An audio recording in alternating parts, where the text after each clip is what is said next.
श्री प्रभू श्रीकृष्ण म्हणतात परमात्मा, इंद्रिया माझी मन मी, म्हणजे मनाला परमात्म्याची उपमा आहे. मन हे देव आहे. आणि मग मानव मात्राला जर आपण तो विषय सांगायचा म्हटलं, माणसं म्हणतात महाराज आमचं आम्हाला बघू द्या, देवाचं आणि मनाचं काय पडलंय आम्हाला, आहे ना. हा ही वस्तुस्थिती आहे.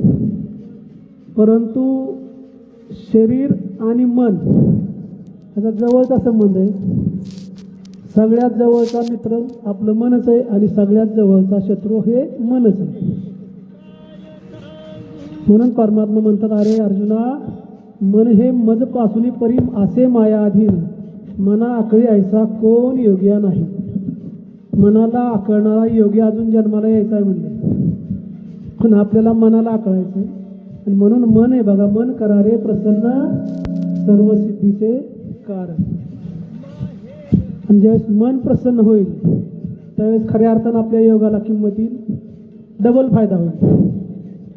सर मग अशी म्हटले की व्यायामाचा आनंद घ्यायचा, टेन्शन घ्यायचं नाही. म्हणून मन प्रसन्न करायचं असेल तर मन काय हे कळलं पाहिजे. आणि म्हणून मन आपल्या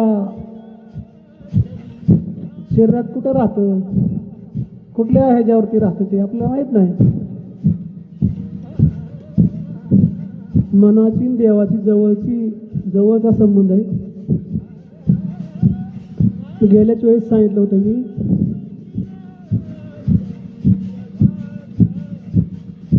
कारण का आपल्या मला वाटतं मान्यताही आल्या त्या परवा 2-4 दिवसापूर्वी, त्यांनी तो प्रकार थोडा सांगायचा प्रयत्न केला, तर वेळ कमी असतो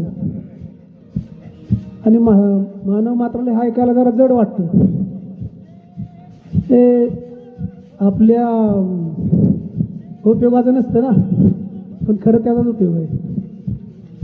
म्हणून परमात्मा म्हणतात की आत्मा असे नाभिस्थाने अष्टपाकुळी तयाची खेळणी, त्या गेहीजे हेरुणी योग बळे, प्राण आधोत उर्ध करावा, व्यान नाडीचा काढावा, उर्ध बळे ओढावा, नेवा दशमद्वारा, आत्मया परमात्मया सर्व सुख झाले भेटिया, मग न वेचवाया स्मरणी सरता, न जिता इंद्रिय दंडन, न जेविता तृप्त मनायसा योगी समान, जो आत्मज्ञानी बोलीचे. आणि मग आपल्याला आपला आत्मा काय आहे हे समजलं म्हणजे मन समजलं. आपला आत्मा हा परमात्म्याचा अंश आहे, देवाचा अंश आहे.